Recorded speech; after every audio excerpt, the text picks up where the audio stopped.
পুরো নোটিশটাই তো গড়বড়ে। 25% দিতে বলেছে, 25%-র উল্লেখ কতটা আছে? এরা হিসাবটা কি করছে সেটা এরা বলছে না, কিছু একটা মারপ্যাচ করে, মানে চিটার যা হয় আর দেবো না যদি মাথায় থাকে কিছু একটা অছিলা করে রেখে দিচ্ছে। এইটা হচ্ছিল বিষয়। অ্যাকচুয়াল এফেক্ট 1/4/2008 এইখানেই মারপ্যাচটা করছে বলে আমার ধারণা। ডকুমেন্টস আসলে আমরা বুঝতে পারবো, কারণ এটা কারচুপি করার জন্যই এরা বসে আছে। 25% অন হোয়াট? টাইমটাকে তো কিল তো 10 বছর ধরেই করিয়ে যাচ্ছে। যাদের কিচ্ছু নেই, নিঃস্ব, ভালো ডাক্তার থাকলেও সরকারি হসপিটালে তাদের ট্রিটমেন্ট করার মতন ইনফ্রাস্ট্রাকচারটাও নেই, ওটা থেকেও কমিশন খেয়েছে এরা। কে আপনি SSKM-এ আপনার ক্যামেরাটা নিয়ে আমার সাথে চলুন, দেখবেন রুগী মাটিতে গড়াগড়ি খাচ্ছে। এইটা যদি ওনার কাছে ভালো হয় তাহলে আর আমাদের কিছু বলার থাকবে না। ওনার নিজের পরিবারের লোক SSKM-এ দেখাতে যায়? উনি তো ব্যান্ডেজ মন্ত্রী আমার মনে হয়। এটা সম্পূর্ণ মিথ্যের ওপর বেস করে একটা দল চলছে। মানুষের কাছে আবেদন করব, যা খুশি যাকে খুশি ভোট দিন, তৃণমূল বাদে।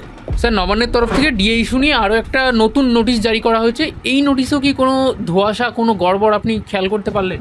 পুরো নোটিশটাই তো গড়বড়ে। 25% দিতে বলেছে, 25%-র উল্লেখ কতটা আছে? আর বলা হচ্ছে পুরোটা একবারই দিয়ে দেবে। এই দেখেন, পুরোটা মানে কোনটা? 25%-র হিসাবটা কি দেয় সেটা দেখি, তারপর আমরা যা ব্যবস্থা করার করব। ঘটনাক্রমে যেটা হলো যে 1 January 2006 revision of pay and allowance 2009-এর এফেক্ট দেওয়া হয়েছে, নোশনাল এফেক্ট যেটাকে। আর 1/4/2008 অ্যাকচুয়াল এফেক্টটা আসবে। এখন এরা বলছে জানুয়ারি 16 থেকে ডিসেম্বর 19 পর্যন্ত AICPI মেনে 100% neutralisation shall be released on or before 31 March 2026। এই যে কথাটা বলছি, এটা যতক্ষণ না হাতে পাওয়া যাচ্ছে কে কি পাচ্ছে তারা বলা যাবে না। অনেকেই তারা বলছেন অনেকটা তাদের হিসাবের তুলনায় কম পেয়েছেন। এরা হিসাবটা কি করছে সেটা এরা বলছে না। হিসাবটা হলো নোশনাল এফেক্ট 1/1/2006, অ্যাকচুয়াল এফেক্ট 1/4/2008, সেখান থেকে এটাকে ওরা কিছু একটা মারপ্যাচ করে, মানে চিটার যা হয় আর দেবো না যদি মাথায় থাকে কিছু একটা অছিলা করে রেখে দিচ্ছে। এইটা হচ্ছিল বিষয়। মানে বলা হচ্ছিল স্যার 16 থেকে 19 পর্যন্ত যে এরিয়া ডিএটা সেটা সম্পূর্ণটা সরকার দিতে চাইছে, এইখানে কিছু কারচুপি হয়েছে। এখানে কারচুপিটা যেটা ওরা, আমার যেটা ধারণা যে কারচুপিটা করছে 1/4/2008 আর ওই 1/1/2006, ওটা নোশনাল এফেক্ট হবে 1/1/2006 থেকে। অ্যাকচুয়াল এফেক্ট 1/4/2008 এইখানেই মারপ্যাচটা করছে বলে আমার ধারণা। ডকুমেন্টস আসলে আমরা বুঝতে পারবো, কারণ এটা কারচুপি করার জন্যই এরা বসে আছে। 25% অন হোয়াট? আবার স্যার অভিযোগ করা হচ্ছে যে হিসাবটা করা হচ্ছে সেটা অন্য একটা বেসরকারি সংস্থার দ্বারা করা হয়েছে, সরকারের তরফ থেকে কোনো হিসাবই করা হয়নি। সরকার তো হিসাব করবেই না, সরকার তো হিসাব করবে না এটা জানি।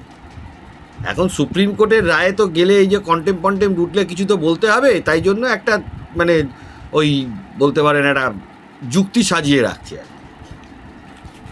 যুক্তি সাজিয়ে রাখছে স্যার, তার থেকে বড় কথাই ভোটের সময়টা কোনোভাবে পার করতে চাইছে সরকার। এটা কি কোনো হবে যে আমরা দিয়ে দিচ্ছি কিন্তু ভোটটা হয়ে যাক, এই কোথাও কি এটা হিট করছে? এটা তো হিট তো করছেই, এটা তো হিটের মধ্যে আছেই, এটা তো হিট করছেই, হিট করছে না তা তো নয়। মানে সেই একই মারপ্যাচ সময় টাইম কিলিংয়ের একটা ব্যাপার। টাইমটাকে তো কিল তো 10 বছর ধরেই করিয়ে যাচ্ছে। বেসিক্যালি দেখুন, এই যে বর্তমান সরকার এরা ডিএ দেবে না, এখন সুপ্রিম কোর্টের আইনের জাঁতাকলে পড়ে যে অফিসারগুলো আছে সেই অফিসারগুলোর তো ভবিষ্যতে চাকরি নিয়ে টানাটানি পড়তে পারে, তাই জন্য একটা যুক্তি সাজানোর জন্য তারা এই কাজটা করছে। মানে একটা যুক্তি সাজাচ্ছে যে আমরা দেওয়ার চেষ্টা করেছিলাম। যুক্তি সাজাচ্ছে আমরা দেওয়ার চেষ্টা করেছিলাম, আমরা দিচ্ছি, তবে এই যুক্তিতে টিকবে না, আমরা পুরোটাই আদায় করে নেব। সেই তার মানে এখনো লড়াই শেষ হয়নি? লড়াই তো শেষ হয়নি তো, এখন 19 রোপা নিয়ে লড়াই হবে। 19 রোপা পরে আছে স্যার, এই 2009 রোপাটা লড়াই তো এখনো শেষ হয়নি, যতক্ষণ না টাকাটা আদায় হচ্ছে, তার আগে কি করে শেষ হয়? অনেকে অভিযোগ করছেন যে যে পরিমাণ টাকা তাদের ঢোকার কথা সেই পরিমাণ টাকা ঢোকেনি এখনো, আবার অনেকের ঢুকে গেছে, অনেকের ঢোকেনি। এই তাল বাহানাটা কেন? বেসিক্যালি দেখুন, এরা এই যে বর্তমান যে সরকার, তারা বেসিক্যালি এটা দিতে চায় না। বারবারই আমি একটা কথা বলছি, এরা বেসিক্যালি যেটা চাইছে, টাকাটাকে ঘুরিয়ে পেঁচিয়ে যখন দিতে বলেছে কম দেবো, ধরুন আপনাকে 100 টাকা দিতে হবে কাউকে, আপনি বললেন ভাই আমার কাছে 100 টাকা নেই, আমি চার মাসে 25 টাকা করে 4 বার দেবো। এখন যদি কেউ বলে যে না 100 টাকা আমি 1 টাকা করে দেবো, তাহলে তাকে আপনি কি শব্দটা প্রয়োগ করবেন তার উপর? বাংলায় কিছু শব্দ হয় না। অন্যদিকে মমতা বন্দ্যোপাধ্যায় বলছে, আজকেই বলেছেন তিনি, যে আমাদের সরকার কতটা মানবিক সেটা জেনে রাখবেন। ওই যে মানবিকতা দেখাচ্ছেন, তো কন্ট্রাকচুয়ালদের মাইনেটা বাড়াচ্ছেন না কেন? সমকাজে সমবেতন দিচ্ছেন না কেন? এই মানবিকতাটা দেখাচ্ছেন। চাকরিগুলো বিক্রি করলেন কেন? এই প্রশ্নগুলো আসবে না?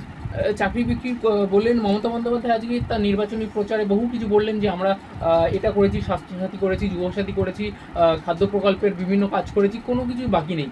কিন্তু তিনি চাকরির কথা একবার বলেননি স্যার। স্বাস্থ্যসাথী তিনি করেছেন, স্বাস্থ্যসাথী কার্ডে কোন প্রাইভেট হসপিটাল নেয় সেইটা আগে দেখতে হবে, আর আপনার লিমিটেশনটা কত সেইটা দেখতে হবে। প্রত্যেকটা সাবলিমিট করে করে যারা যারা স্বাস্থ্যসাথীতে ট্রিটমেন্ট করিয়েছেন, হুম যারা ট্রিটমেন্ট করাননি তারা জানবেন না। হুম যারা যারা ট্রিটমেন্ট স্বাস্থ্যসাথীতে করিয়েছেন তাতে সাবলিমিটগুলো কী কী আছে তাদেরকে একটু জিজ্ঞেস করবেন। কোনো একটা মেডিকেল ইস্যুতে যদি 10 লাখ খরচা হয়, স্বাস্থ্যসাথীতে আসবে? আপনার সরকারি হসপিটালগুলোকে পুরো বন্ধ করে দিয়ে সরকারি হসপিটালে সাধারণ মানুষ যাদের হাতে অর্থ নেই তারাই যায়, যাদের কিচ্ছু নেই, নিঃস্ব, ভালো ডাক্তার থাকলেও সরকারি হসপিটালে তাদের ট্রিটমেন্ট করার মতন ইনফ্রাস্ট্রাকচারটাও নেই, ওটা থেকেও কমিশন খেয়েছে এরা।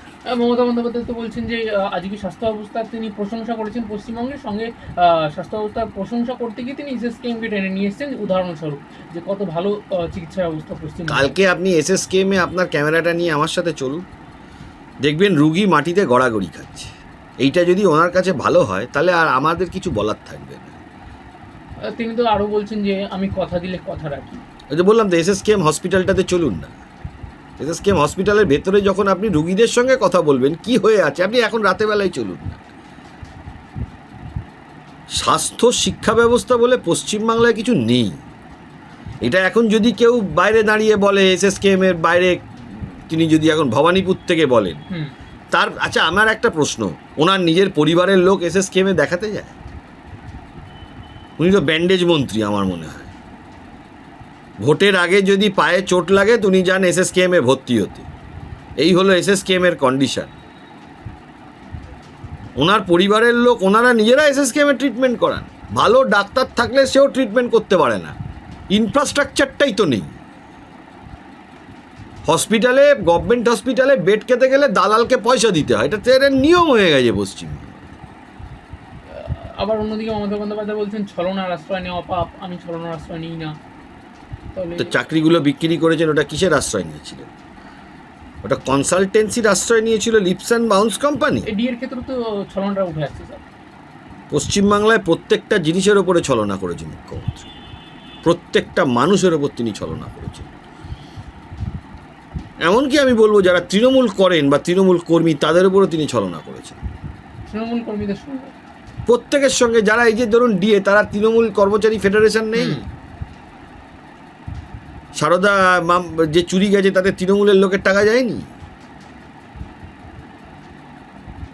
আর সেই ক্ষোভ থেকে কি স্যার নওদাতে আজকে অভিষেক বন্দ্যোপাধ্যায়ের সভা ছিল, অভিষেক বন্দ্যোপাধ্যায় মঞ্চে উপস্থিত আছেন, তিনি বক্তব্য রাখছেন, সেই সময় একদম চেয়ার ভাঙাভাঙি, চেয়ার ছোড়াছুড়ি, অভিষেক বন্দ্যোপাধ্যায় নিজে শান্ত করতে পারছেন না। আরে সারা পশ্চিমবাংলায় এই অবস্থা। সারা পশ্চিমবাংলার মানুষ মমতা বন্দ্যোপাধ্যায় এবং অভিষেক বন্দ্যোপাধ্যায়ের ওপর ক্ষিপ্ত। সারা পশ্চিমবাংলাতে যতগুলো জায়গাতে তারা তাদের মাসেল পাওয়ার এবং মস্তানকে হাতে রাখতে পেরেছেন, সেইখানে মানুষকে ভয়ে দমিয়ে রাখতে পেরেছেন। নওদার মানুষকে ধন্যবাদ জানাই যে তারা ভয় না পেয়েও লড়াই করেছে। সে যে কারণেই ক্ষিপ্ত হোক, অভিষেক ব্যানার্জি সভাতেই তো হয়েছে, তা তিনি সেটাকে কন্ট্রোল করতে পারলেন না, তারপরে তাদের নিজেদের মধ্যে কতটা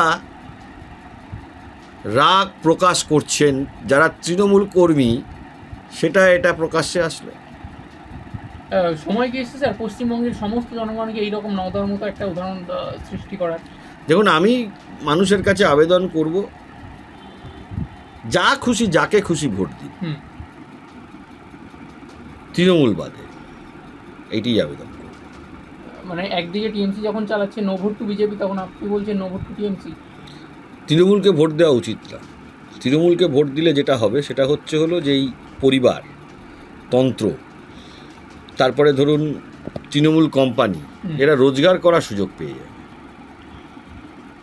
কোটি কোটি টাকা চুরি করার সুযোগ পেয়ে যাবে। একটা ভোট মানে সেই দিকে চলে যাচ্ছে। আপনার হয়তো কিছু যায় আসবে না, অনেকে ভাবছেন যে আমি সরকারি কিছু প্রকল্প আমাকে পাইয়ে দিয়েছে এটা নয়, আপনার আমার করের টাকাতেই তিনি দিচ্ছেন। তিনি বিভিন্ন জায়গায় নির্বাচনী প্রচারে গিয়ে করে এই ভাতাগুলোর কথাই আগে বলছেন। আরে ভারতবর্ষে তো ভাতা বরাবরই ছিল, এখন কিছু নতুন সেক্টরকে ভাতার আওতায় আনা হয়েছে। আপনারা তো একটা জিনিস বুঝতে হবে, একটা পলিটিক্যাল পার্টিকে দেখান যারা বলছে যে ভাতা বন্ধ করে দেবো, দেখান। মমতা বন্দ্যোপাধ্যায় বলছে আমরা চলে গেলে লক্ষ্মীর ভান্ডার বন্ধ হয়ে যাবে। না, একটা পলিটিক্যাল পার্টিকে দেখান না, যে পলিটিক্যাল পার্টি নির্বাচনে নেমে বলছে যে ভাতাটা বন্ধ করে দেবো। কোন পলিটিক্যাল পার্টি বলছে? তো বলছে না কেউ। তাই তৃণমূলের এই প্রচারটা, এটা সম্পূর্ণ মিথ্যের ওপর বেস করে একটা দল চলছে।